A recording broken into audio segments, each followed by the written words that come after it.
Hi everyone, welcome back to my channel. Today we've got some Rose Cup practice battles. They are all from pretty early on in the month, just because sometimes I think that it's not very fair if I show like their practice battles and give away their moves and stuff. So I like to wait a few weeks. So yeah, we've got two lots of best of three. And because it was so early on, we've got some spicy sort of picks and not a lot of shield usage. So it's a good way to see sort of how much damage certain charge moves do. So we've got Driftblim up against Blaziken, and as you can see, it's a pretty good counter to Blaziken. The Blaze Kick did hurt a fair bit, but being Flying and Ghost, it is really good against the fighting type. So he switches into his, not a Scarappy, I can't remember what it's called. And I just thought of the dark typing. I completely forgot that it's dark poison. So I switched into my Wigglytuff, and as you can see, it was just doing a lot of damage there. But we were able to take it out, and he brings out a shiny Wigglytuff. Not, not a Wigglytuff, a Clefable. And so he's able to take us out with charms there, and we were able to throw off one of our charge moves, which was good. We've got Skarmory in the back, so we don't really need to worry about this Clefable. Just going to try to farm him down. He does switch into his Blaziken. I tried to switch as quick as I could, but I'm not very good at switching, so he got a few counters in there, and we go into our Drifblim. Got a little bit of lag here, trying my hardest to get to another ominous win, and we make it. So I'm just going to throw this one, and it is able to take out the Blaziken. So then we've got the Clefable, which I can't believe we were able to get to another charge move here, which was amazing. And we get the last shield, so we're able to come back in and throw. We're able to tank any move that Clefable was going to throw at us, and just throw in Sky Attack and take the win. So that worked out really well. So far I've really I kind of get the meta. Like this, it's not very often I actually just get it, but for the Rose Cup, I feel like I kind of do. So it's pretty good. Here we get the lead. So I've got my best buddy Medicham here is 1449 CP. So she is a hundo, and she's always got a gift for me every time I bring her out. She's such a sweetie. He decides to stay in for a while. I like to, I don't know, I really like running her with Power Up Punch and Psychic, and charging up to the Psychic first time and then throwing the Power Up Punch, because once they know that you've got Power Up Punch, they generally won't shield, but usually they'll shield that first one if you overcharge a bit. So now I've got this under-leveled, I always go to call it an Ember, Sunny Cast form. It still does really well. It's a lot of Stardust. You've got to get it almost to level 40. So I just was sort of testing it and see if I like it. It is pretty good. I still haven't actually invested in it yet. I've been using Charizard instead. But like you can see, I've only got one move on it, so there's definitely more potential than what it's actually doing lately.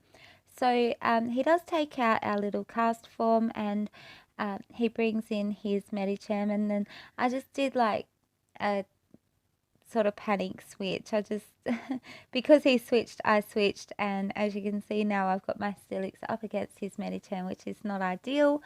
Just chunking away with the counters. He's also got Power Up Punch, and in this battle it was funny because at the beginning I got his shield with the Power Up Punch, and then he did exactly the same thing to me at the end of the game, like just previously.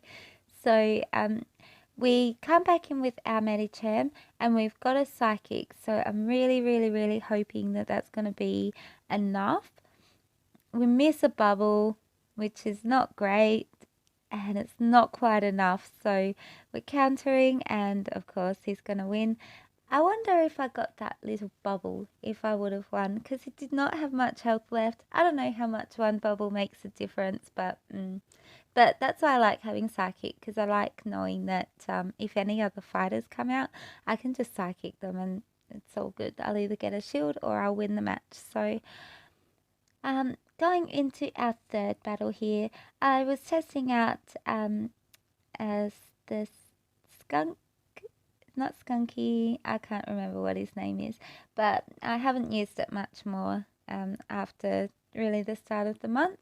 But Drapion, now I remember the name of the the other one. So it's an interesting matchup to see how it goes up against Drapion. Neither of us used a shield, and I ended up winning the matchup. So he brings out his Skarmory, which I'm fine with. I'm just going to do as much damage as I can. He does get to obviously bank up a lot of energy, but I bring out a Gliscor, I don't know how you say it, and don't judge my moves, please, because the TM struggle is real. But yeah, I'm currently running Sand Tomb on it instead of Night Slash, and I haven't actually been using Gliscor lately in any of the tournaments that I've started. I haven't put it in my team, but it does pretty good. Like even the Sand Tomb, like I really like having the defense drop, and it's 100% guaranteed, like every time you use the move, but the move does hardly any damage. But if you get something that is actually weak to ground, it does a fair bit, and also getting the defense drop is really good. It's spammy as well, which I found that it can be useful when it doesn't have much health left. You're able to get to the Sand Tomb, drop the defense for whichever Pokemon is about to come in next, so it can be useful like that. Whereas with Night Slash, you get an attack buff, and that isn't guaranteed. So I think they both can be useful moves. Anyway, I've just talked over a bunch of the battle. We've ended up here with Skarmory against Marowak, which is not a very good matchup for me. His fire moves are not resisted at all, so they're super effective on my steel type. And we're throwing as many sky attacks as we can, but it just won't be enough. So GG's, thanks for the battles. It's always good to fight Wilbert. He's a really talented fighter and a lot better than me. So it's always good practice for me to come up against him. Now we're up against GolBatman. I love that name, by the way. Also another really high level trainer. So really good for me to sort of battle against these guys. And you know, even though I don't win, it's always good practice to go against someone that's a lot better than you, because you might pick up some things, you know. So we've got not a great lead here. I led with Sunny Cast form, and I'm getting completely walled by the rock type. It is taking neutral because of its steel typing, but of course the rock type charge move, you saw how much damage it did before. And cast form is actually pretty tanky for the little thing that it is. So he does take us out, and we take out Medicham, and we just start farming up some energy. He brings out his Skarmory, and we go for a power up punch. Don't expect a shield. He already, oh no, I don't think he knew that we had it at this stage, but he was pretty gutsy. So the flying type on Skarmory is going to resist it, even if it is a dynamic punch. I'm not sure how much dynamic punch would actually do, but I'm staying in here. The flying type moves do a lot of damage to Medicham, but counter does pretty good damage back, and with a few power up punches you can see here that it was not a completely horrible matchup for me. So I did decide to use my second shield. I'm now shieldless.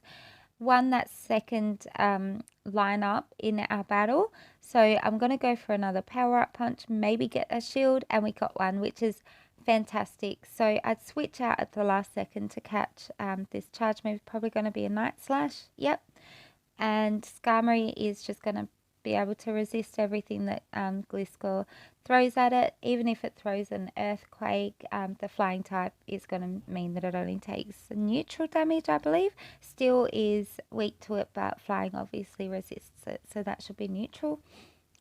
So you can see how much damage the sky attack did there, and yeah, so Skarmory just comes out and kind of wins the battle for us. We've still got our other Pokemon in the back as well, and I think I had some energy built up too, so that was pretty good. Going into our second battle now, I lead with Drifblim up against his Probopass, which is not great. I switch out into my Blaziken. I think that that was a mistake, I'm not sure, but he ends up switching into his Skarmory, which I'm not complaining about.